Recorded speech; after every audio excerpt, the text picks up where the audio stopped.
Welcome back to the Hot 7 TV Nightly News. Creole Heritage Month was officially launched in Soufrière on Sunday.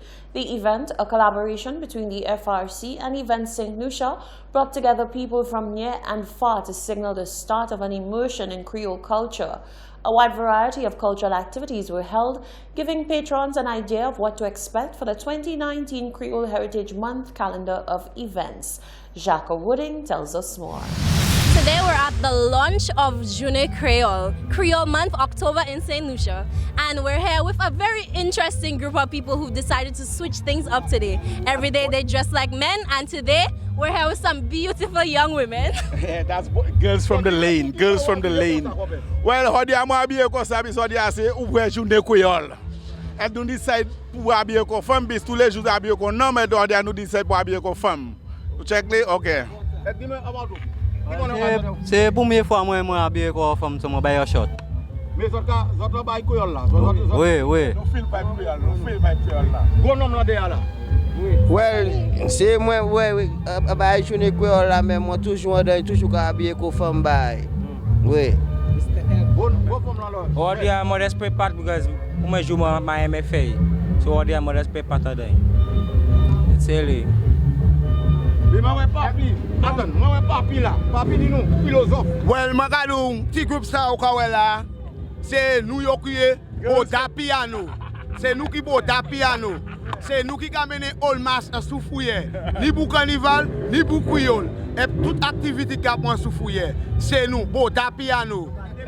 Well, ça c'est boys from the lane, and ça c'est girls from the lane. I definitely know who I'm gonna come to when I'm looking for my Journée Creole fits. I'm gonna ask them to give me a makeover, and let's continue with the Journée Creole vibes on Hot 7 TV. One thing I definitely associate Creole Month with is some amazing St. Lucian food, and I'm standing next to a great example.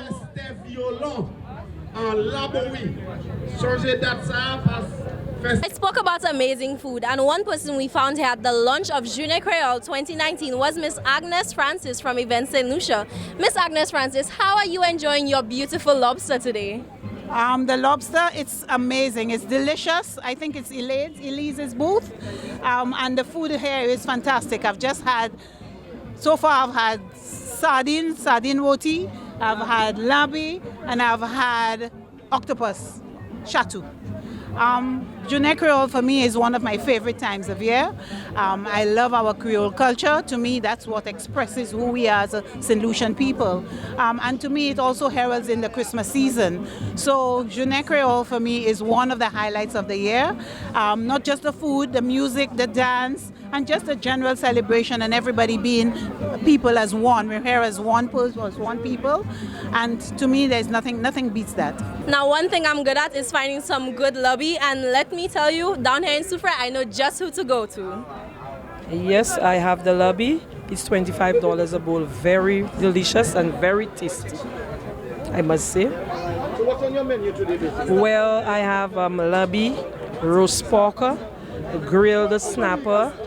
I have stuffed cough, breadfruit, green figs, avocado pear.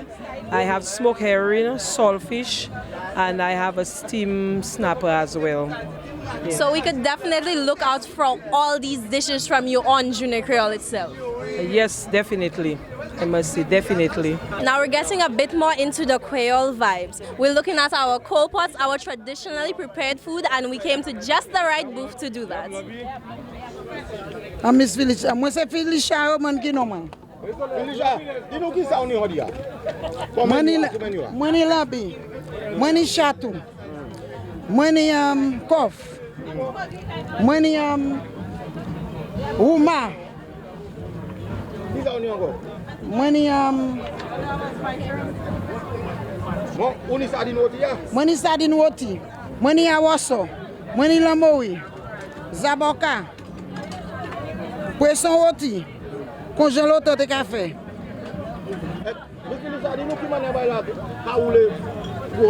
Moi pas ça complain, ouais là c'est bien. Moi ça complain assez bien, bah là aller très bien. Moi qui apprécie tout ça c'est mon café, FRC qui met tout bail pour mener tout le monde l'idée pour mettre tout le monde un cours extra qu'a fait la préparation pour Journée Créole pour l'année 2019. Sur la chose ici, et nous c'est pour nous apprécier, là nous avons un bon temps pour faire tout ça nous faire avec bon temps nous.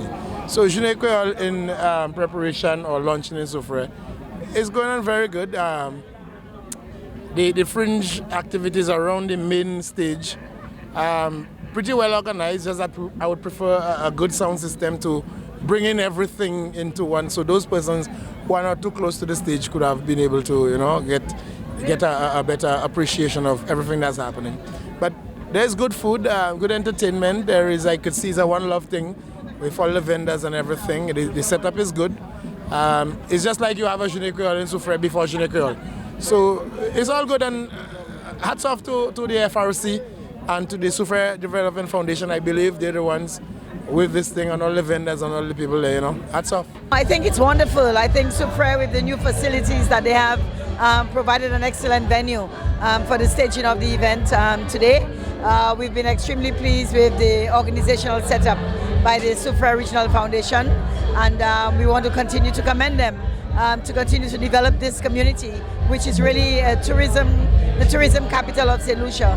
We want to continue to encourage them to develop it in that way and continue to receive people in the way that they do, because we've had a very pleasant experience here, and it can only continue to get better, you know, towards the evening. So to conclude our launch of Journée Créole 2019 segment, we're here with the Helen Folk group, who's about to put on a show, and you can tune in to any of the other Journée Créole festivities taking place here in 2019. Check out the Journée Créole calendar on the FRC page on Facebook, and tune into Hot 7 TV as we follow every segment. What you guys thinking of Journée Créole so far this year? It's great. And with head and folk dancers in the house, everything's fine. What about you? What do I think of Journée Créole? Yeah. Oh, it's awesome. This is a fantastic start to Journée Créole, and for too long now that we have almost like made everything centralized, or we've had all events centralized up in the north, so that is a lovely change to the start of this Journée Créole festival. You heard it here first on Hot 7 TV. My name is Jacques Whitting. See you next time. Creole Heritage Month can be described as a celebration of St. Lucian culture and what characterizes St. Lucians as a people. A big part of that Creole culture is the cuisine. From dite kako and dobwe, lamoui, kof, sardine roti, pois agol, it makes you hungry just thinking about it. As people celebrated the official launch of Creole Heritage Month at the Creole Feast at Découvert Soufrière, Hot 7 TV asked, what is your favorite Creole dish? So everyone we've spoken to so far has spoken about the food at Journée Créole. Miss Frederick, what is your favorite Journée Créole dish? Woo, you put me on the spot. Everything.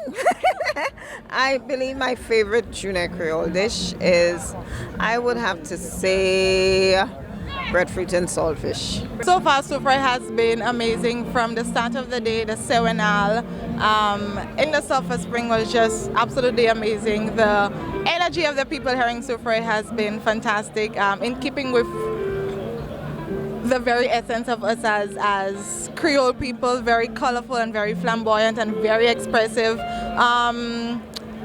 That energy transferred from the Sulphur Springs right here at Old Trafford. And despite the sun, you can see people have come out. People have been eating from 12 o'clock. I tried getting Pemi. By the time I got there, Pemi was all done. So it shows that people have come out, and everyone is definitely in full Creole Heritage Month celebrations already, and we're happy to be able to partner with the Soufrière community through the Soufrière Regional Development Foundation in making the official launch of Creole Heritage Month a unique celebration for all. All right, so you mentioned that you went for Pemi, the Pemi was gone. So regardless of that, what is your favorite Journée Créole food? What do you look forward to every year? That's one question I cannot answer, no. Fawin Zaboka egg sardine roti.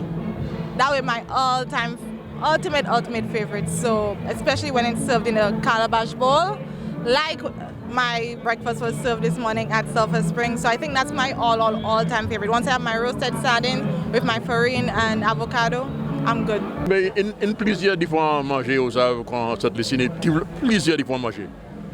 Mais ça fait même fin compter.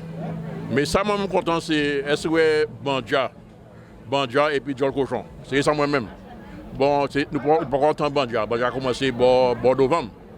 Mais en part de ça, fait avec les morues et que ben ça bien aussi. Et puis moi ici comme ça malgré moi pas en travailler en place tout ça faut encore. Mais toute manière mon est chez moi en culture. Et n'importe côté il y a des affaires culture, moi toujours là. Et puis quand aujourd'hui c'est ouvert moi héritage créole, moi venir ici pour assister pour assurer la marche bien. That's one of the hardest questions I've ever had to answer. But let's start with the main course. I would go with pigtail bouillon. And then, if there's still space, I would have some green fig and saltfish. And if there's more space, I'll have some fudge for dessert. And then, of course, the local juices, golden apple, all of them. So, Jeune Creole is one of my favorite times because I'm a real foodie. My favorite Jeune Creole dish, I would say, is bouillon. Yeah, where you get the dumplings and the pork and everything inside of that. The mix, which really signifies what we are as a people. So bouillon for me would be that dish that typifies Jeune Creole and Creole Heritage Month and our essence and our being as St. Lucians. As the USNS Comfort wrapped up its stay in St. Lucia, the island's Prime Minister, Alan Chasney, bid the team farewell and expressed his gratitude for the invaluable medical services to the people of St. Lucia over the past 8 days. The curtains have now been brought down on the U.S. Navy ship Comfort's stay in St. Lucia, with Tuesday being the last day of free medical services being carried out by the medical staff of the ship. On Monday, a closing ceremony was held to commemorate the initiative. The event was attended by a number of dignitaries, a group of top-ranking officers of the ship, and members of the St. Lucian government, including Prime Minister Alan Chasney. Military Deputy Commander of the United States Southern Command, Lieutenant Michael Plen, thanked the crew as well as the local volunteers for their efforts. He said the initiative was in keeping with the USNS's humanitarian mission. On behalf of our Commander of the United States Southern Command, Admiral Craig Fowler, thank you. Thank you for being such wonderful partners. Thank you for such an excellent and successful mission in the beautiful country of St. Lucia. I should like to thank especially the numerous nations, non-governmental organizations, and volunteers who support the Comfort mission. This multinational, public, private, and multi-service team is what Comfort is all about.